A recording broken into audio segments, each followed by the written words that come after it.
ඔවුන්ගේ වර්ගයකට නම් කරලා තිබෙනවා. ආසියානු සහ ආෆ්‍රිකානු කියලා. ආසියානු වලේ ඉදිරි පාදයේ නියපොතු 5කුත් පිටපස පාදයේ නියපොතු 4කුත් එක්ක ඔක්කොම නියපොතු පිටන්නේ 18යි. හැබැයි අප්‍රිකානු වලේ ඉගෙන මේට වඩා වෙනස්. ඔවුන්ගේ ඉදිරි පාදයේ නියපොතු 4කුත් පිටපස පාදයේ නියපොතු 3කුත් එක්ක ඔක්කොම නියපොතු පිටන්නේ 14යි. ඒ වගේම ආසියානු වලේ ගැහැණු සතෙක් කිලෝග්‍රෑම් 300කුත් පිරිමි සතෙක් කිලෝග්‍රෑම් 5000ක බරකින් මුක්ත වෙනවා. අප්‍රිකානු වලින් ගැහැණු සතෙක් කිලෝග්‍රෑම් 5000කුත් පිරිමි සතෙක් කිලෝග්‍රෑම් 7000ක බරකින් මුක්ත වෙනවා. අපේ අලියාළුවන්ට අනිසෙල්ලම් කළ මහන්සි ඉතිලද කොහෙද? ඉතින් මේ සූදානම පොඩ්ඩක් බිම වැටෙන නිදා ගන්නයි.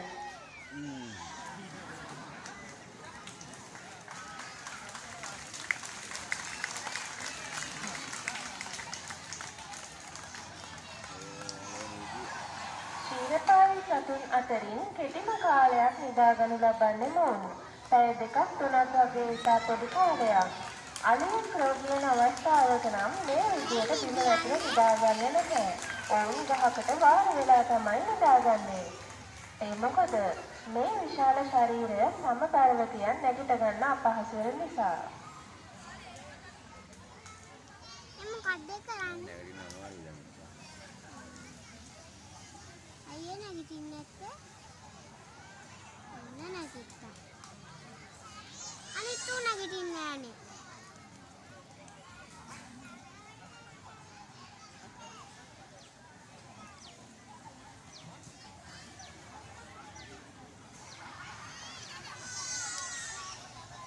ඉතින් මේ පෙන්නන්නේ මාධවී අලියාළුවා එයාගේ රංචුවේ ආරක්ෂාව පිළිබඳව සොයා බලන ආකාරය පෙන්වන්නයි. අලියා කියලා කියන්නේ රංචු වශයෙන් ජීවත් වන සත්ත්ව කොට්ටාසයක්. මොවුන්ගේ මේ රංචුව මාතෘ මූලික වෙනවා. මේ වගේ ඉරියව් හැසිරීම් ස්වභාවික පරිසරයේ ජීවත් වන අලු තුළ අහඹලස දැක බලා ගැනීමේ හැකියාවක් තියෙනවා.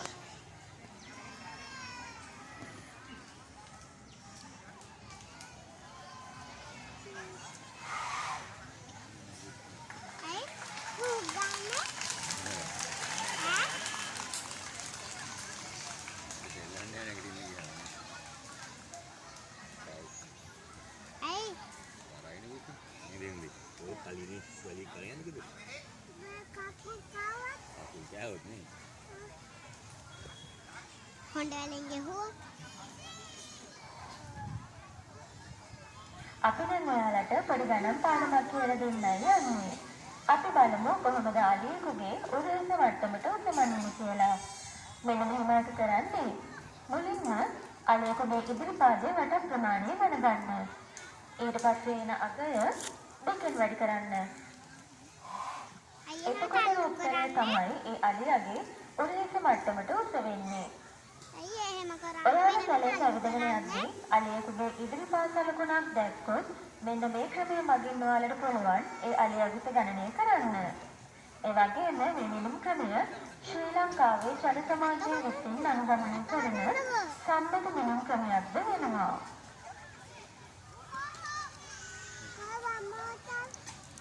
Dekat tu lah.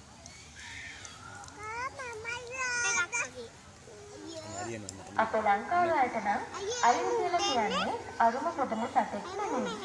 ඒ මොකද කියලා කිව්වොත් ඈත අතීතයේ ඉඳලා රජතුමාගේ මංගල හත්යාව විදිහට පෙරහැර ගමන් වලට වගේම බරුසුල කියන යන්නත් භාවිතා කරලා තියෙනවා. අලුතින් නිසා අර බලන්න බරුසුල දැන් අඩු වුණත් තායිලන්තයේ වගේ රටවල් වල තවමත් මේ දේවල් දැක බලා ගැනීමේ හැකියාව තියෙනවා. ඉතින් මේ පෙන්නන්නේ අපේ අලියාළුවා පොඩක් අරගෙන යන විදිහ. එයාලට වරකට කිලෝග්‍රෑම් 350ක පමණ බර ඉදිරීමේ හැකියාවක් පවතිනවා. Ada mana alia kotak kusnya? Bawalan ya ini. ඔයාලට තේරෙනවද අපේ අලියාළුවා මේ කොටේ අරන් යන අවතාරකය මොකක්ද කියලා? ඒක අපි හඳුන්වන්නේ වෙලව නමින්. වෙලව භාවිතා කරන්නේ මොන්ගේ දත් වලට වෙන හානිය අවම කරන්න. ඒ වගේම වෙලව සකස් කරලා තියෙන්නේ කිතුල් කෙලි ආධාරයෙන්.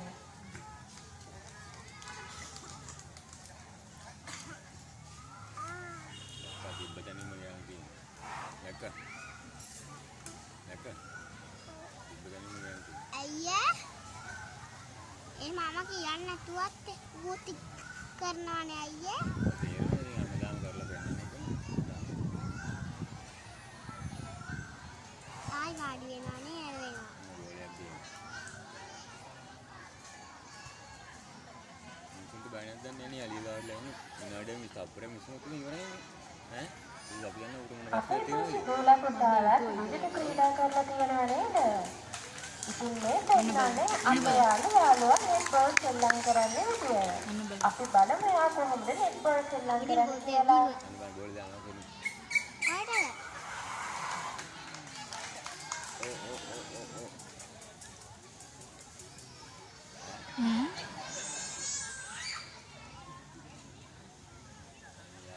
අපි බලමු එයාගේ පළමු උත්සාහය. ඔව් ඒ උත්සාහය සාර්ථක වෙනවා. නෑ ඔව්. දැක්ක. පරිලිසින දැම්මේ. බලමු එයාගේ දෙවන උත්සාහය.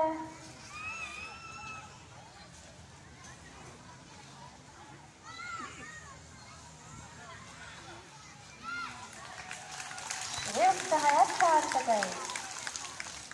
මම දන්නේ ලවුස් කරන්නේ. අපි බලමු එයාගේ ඊළඟ උත්සාහය. යාමක් කියලා. මාම දාන්නේ නැහැ අලියටම දෙනවා. අලිය ඒත් දාන්නේ දුන්නට.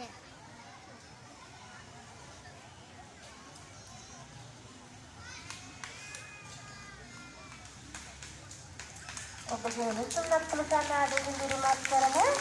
ඒ උත්සාහය සාර්ථකයි. ඒ අලියට දැන් එපා වෙලා ඇති. අලිය කියලා කියන්නේ අර්ධ ජල සත්වයෙක්. මොවුන් දිනකට පැය කිහිපයක් ජලයට බහැලා කාලය ගත කරනවා. මොවුන්ගේ මේ ශරීරයේ විශාල මාංශ පේශී ක්‍රියාකාරීත්වය නිසා ඇතිවන ඒ උෂ්ණත්වය අවම කරගන්න තමයි මොවුන් ඒ ආකාරයට ජලයට බහැලා කාලය ගත කරන්නේ. අපේ නම් දහණිය පිට වෙන්න ශ්වේත ග්‍රන්ථි පිටලා තියෙනවනේ. මොවුන්ගේ ඒ ශ්වේත ග්‍රන්ථි විකලණය වෙලා තියෙන්නේ.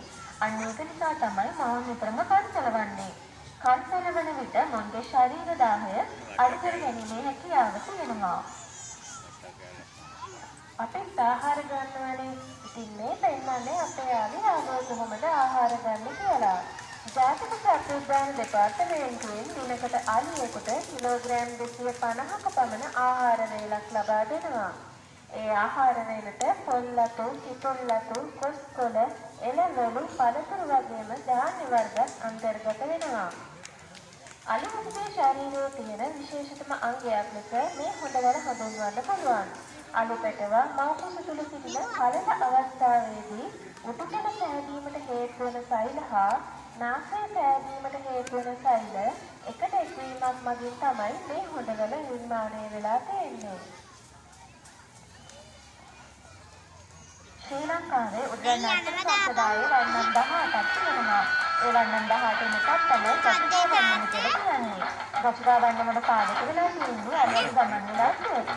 ඉතින් ඔබට මේ පසුබිම් වලින් ගචිකා වර්ණමේ තාලෙට හරි අපේ ගමන් ලතාවක් තමයි අපේ යාළුවෝ ඔබ විනුනේ දෙන්නේ. මොනවත් ආකාරයේ සම්පූර්ණ සම්මාදෝ සමගින්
ඇත්තම අපේ වාසිකුනේ නැහැ.